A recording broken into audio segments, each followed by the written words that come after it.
name is Micah Smith, and I'm the Director of Developer Evangelism at Automation Anywhere. So thanks to automation, when I'm making a big purchase, I don't have to spend a ton of time doing it. I always want to make sure I'm getting the best deal just like anyone else.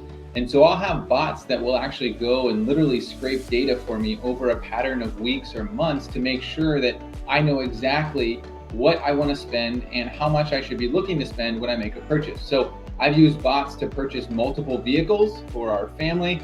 I used a bot to purchase this MacBook Air. I use bots all the time to be able to figure out how I can take advantage of more and more data to make better decisions. And because bots are doing that, I don't have to obsess over this data and look at pages and refresh and check things all the time myself. I wait for a bot to do it, it tells me when to act, and then I act accordingly.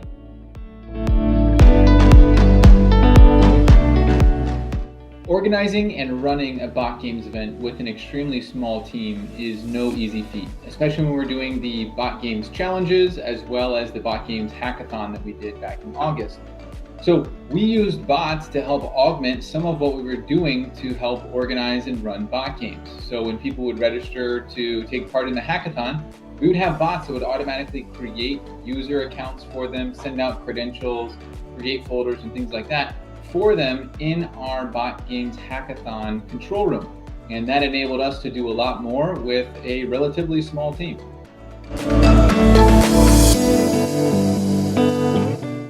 Options are really limitless when it comes to implementing automation. And I would say that if you're a business user or if you're a process analyst or someone who doesn't have a lot of experience in automation, the nice thing about Automation Anywhere is that the learning curve is relatively small, right? You can get up to speed, you can build your own bots relatively easily. It's all click and drag. You don't have to worry about, oh, did I get that syntax right or things like that. You can be building bots very quickly. And I would say that as a business analyst or someone who's working in an operational role, this can make you really effective at not only the role that you're doing today, but also the role that you're planning for a year from now, 5 years from now. Because now you have the ability to create automations, you have the ability to analyze processes, and you have the ability to actually add value to your organization in a meaningful and new way. Thanks to saving all of this time with automation, I'm able to spend more time with my family. I'm also able to have time to work out every day and do the things that I want to spend time on. And I don't have to spend time obsessing over looking at research and looking at data and looking at web pages to make sure that I'm always getting the best deal.